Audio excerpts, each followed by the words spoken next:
¿Qué anécdotas, relatos o historias de terror reales que pasen en México? Reddit responde. No sé si aplique a tu pregunta, pero a inicios del año pasado tuve la oportunidad de impartir unos cursos en el Tecnológico de Ciudad Cerdán, en Puebla. La persona que me buscó para ese trabajo me consiguió hospedaje en un hotel llamado La Fuente. Todo transcurrió con normalidad el día que llegué y el día posterior, pero para la tercera noche tuve una experiencia que quiero suponer fue parálisis del sueño, aunque fue muy extraña. De una forma tan realista como si llevara años conociendo la habitación, vi como alguien, o algo, entró al cuarto y se dirigió hacia mi cama.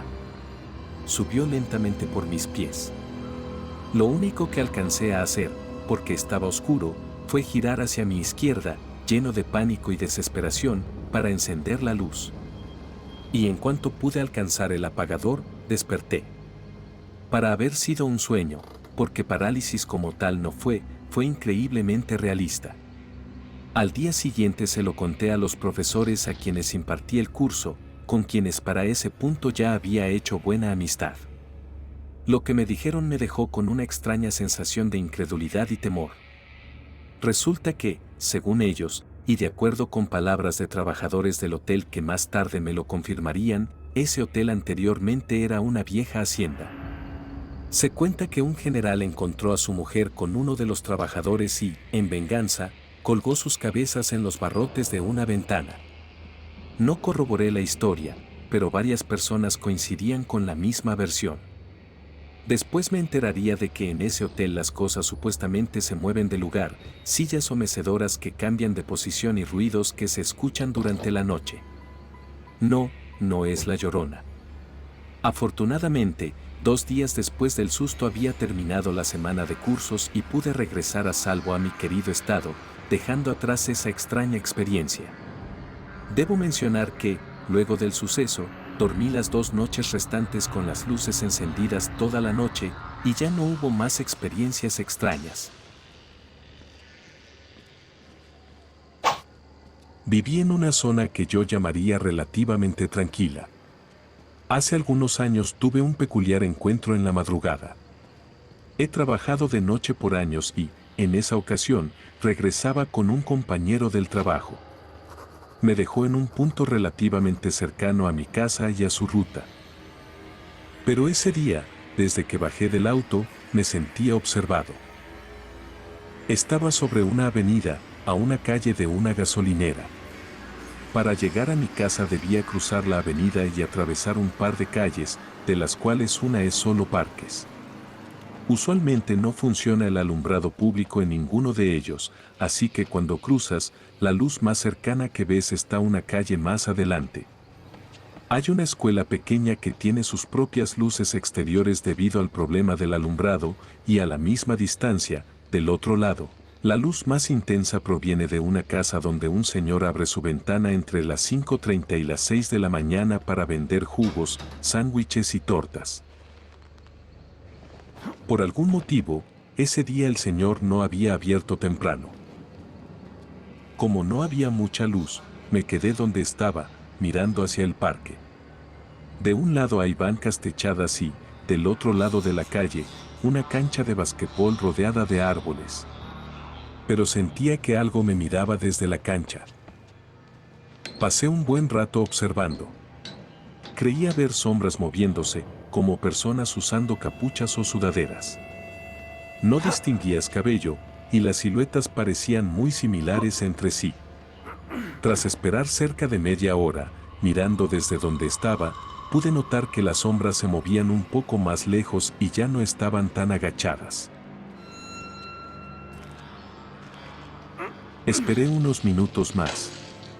Al poco rato vi encenderse la ventana del señor que vendía jugos.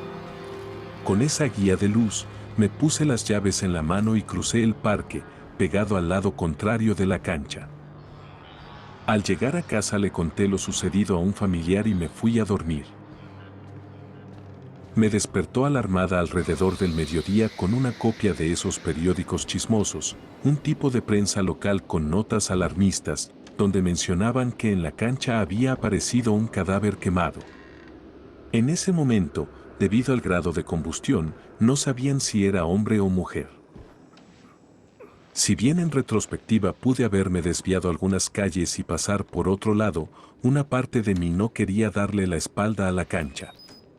Me sentía lo suficientemente lejano y seguro como para poder correr en caso de ser necesario. Adicionalmente, esa misma semana, entre mi familia se contó la historia de lo que vi y lo que pasó. Aparentemente, un amigo de mi primo contó ese mismo día que vio cómo quemaban a alguien en la cancha. En su versión, regresaba ebrio de una fiesta y, por la hora, ya no había transporte público para ir a su casa. Decidió dormirse en el parque. Al lado contrario al que yo llegué hay una parte del bloque donde fueron abandonados unos vehículos y siempre han estado ahí. Como uno no tenía puerta, se metió en una combi que daba la espalda a la cancha de basquetbol y tenía enfrente una cancha de fútbol rápido. En cierto momento de la madrugada escuchó gritos o gemidos entre sueños y comenzó a despertar. Pensó que era una pareja que había ido al parque. Se asomó por una de las ventanas de la combi y vio la escena. Las siluetas rodeaban a la víctima. No sabe, ni yo sé, si gritó al verlo, pero empezó a hacer ruido. Cuenta que escuchó cómo gritaban que fueran por él o que seguía él.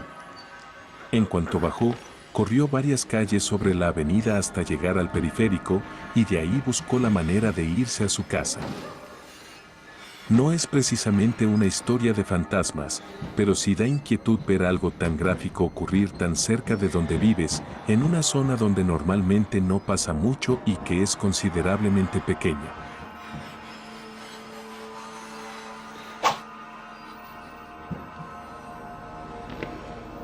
Esto sucedió en la Ciudad de México, allá por el 2012.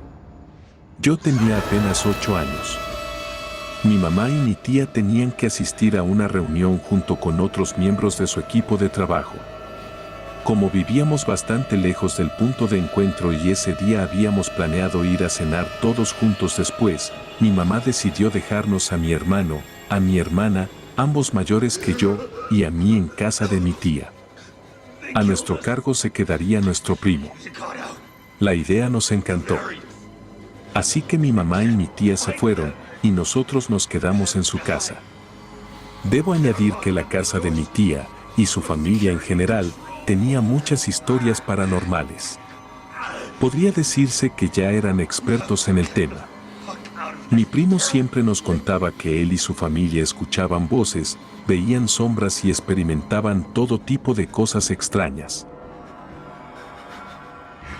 Aquel día, alrededor de las 6:30 de la tarde, ya comenzaba a oscurecer. El cielo estaba completamente negro porque pronto empezaría a llover y hacía muchísimo frío. Mi primo estaba haciendo algunos trabajos de la universidad en su habitación, mientras nosotros mirábamos una película que no tenía nada que ver con terror, era La Era del Hielo 4. A media película nos dio hambre, así que decidimos comprar botanas para mejorar el momento. Mis hermanos salieron a la tienda que estaba a la vuelta de la esquina y me encargaron salir al patio trasero a descolgar la ropa de los tendederos, porque el cielo ya tronaba y faltaba poco para que cayeran las primeras gotas. Ellos salieron y yo me quedé solo en la casa.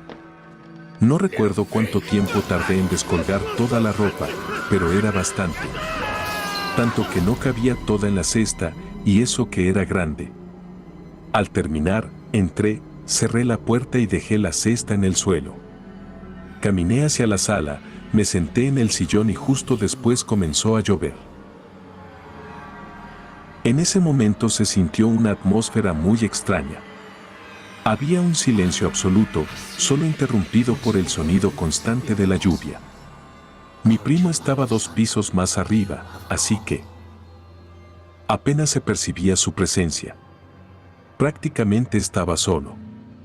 Además, el lugar se estaba quedando muy oscuro y la única luz provenía de la televisión, con la película pausada.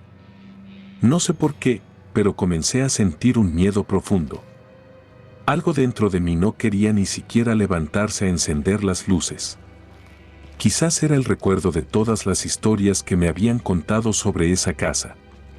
Estar ahí solo y a oscuras no ayudaba en nada. Solo deseaba que mis hermanos regresaran, pero los minutos parecían horas. Empecé a mirar a todas partes con terror y luego decidí concentrarme en la imagen de la televisión. Fue entonces cuando escuché una voz proveniente de la cocina. Alguien dijo mi nombre. Era un susurro, pero ligeramente más alto. Mi terror aumentó. Estuve a punto de salir corriendo, pero la voz sonó otra vez. Esta vez algo me tranquilizó, porque creí reconocerla.